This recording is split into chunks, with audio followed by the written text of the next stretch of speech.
कृष्णाय वासुदेवाय हरे परमात्मने प्रणतक्लेशनाशाय गोविंदाय नमो नमः। हरे कृष्णा। आप सभी का स्वागत है मेरे इस YouTube चैनल पे राधे राधे कृष्णा। तो आज हम स्मरण करेंगे पुरुषोत्तम मास के 9वें अध्याय का। पुरुषोत्तम भगवान की जय।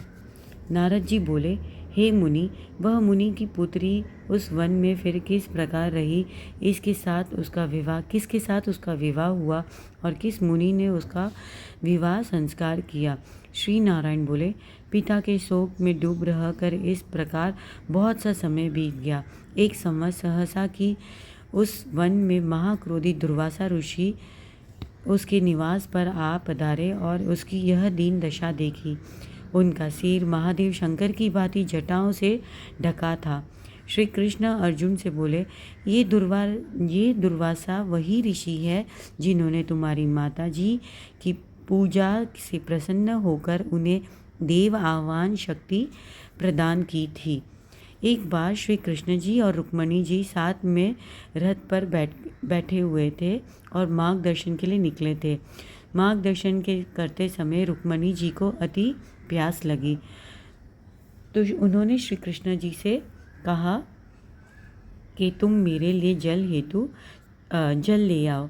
तो कृष्ण जी जल हेतु पदाघात करते हुए और प्रिया के प्रेम में निगम हो उस भगवतीपुरी में ले आए, जहाँ रुक्मणी ने तृष्णा को शांत किया। तो मुनि को तत्क्षण महाक्रोध हुआ और पलयागिनी की भांति उठकर उन्होंने श्राप दिया कि हे कृष्ण, तुम सदा अपनी प्रिय के प्रेम में निगम रहते हो। तुमने उसके कारण ही मेरा तिरस्कार किया है और वह अपनी श्रेष्ठता दिखाकर पानी पीती है। अतः तुम दोनों का वियोग होगा। उनको तीर्थों के जल से जिनकी जटाएं भीगी रहकर जिनको सुशोभित करती है, ऐसे ही महान तपस्वी ऋषि को उस ब्राह्मणी बालिका ने देखा। तब तो वह अपने शोक विलोक मुख को ऊपर उठाकर ऋषि को नमस्कार करती हुई उठ खड़ी हुई और अपने आश्रम में ले आई। दुर्वासा ऋषि का आदर भाव से स्वागत किया। अर्घ्य पाद एवं नाना प्रकार के जंगली फल फूलों से उनका आतिथ्य करके विनय करती हुई बोली, हे महाभाग अति गोत्र कुल के सूर्य, आपको मेरा नमस्कार है। आपके आगमन से मेरे भाग्य उदय हुआ। आज मेरे सभी व्रत सफल हुए, सभी पुण्य सफल हुए। ऐसे वचन कहकर वह बाला मौन हो बैठी। दुर्वासा ऋषि बोले, हे पुत्री, मुझको ध्यान है, तुमने पितृकुल का उद्धार किया है।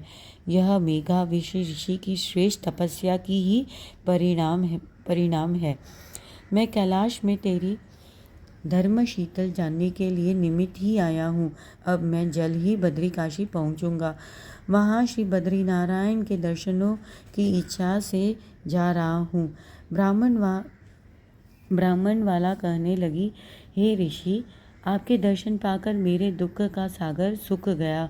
भविष्य में भी मुझे अपने शुभ की संभावना दिखाई देती है। हे कृपालु, क्या आप इसके भविष्य में नहीं जानते? कृपा करके इस अग्नि से बचाइए। हे तपस्वी श्रीगरी, मुझे उचित उपाय बताइए।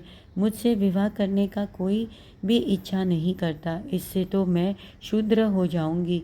इसी भय से मैं सो नहीं पाती, भोजन की इच्छा नहीं होती। हे मुनिराज, अब तो मृत्यु के अतिरिक्त और कोई मार्ग नहीं सूझता।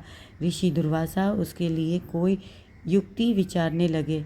इति श्री ब्रह्मनारद्य पुराणे पुरुषोत्तम महात्म्ये दुर्वासा पोवन गमन कुमारी नामन नवम अध्याय संपूर्ण। श्री राधे राधे।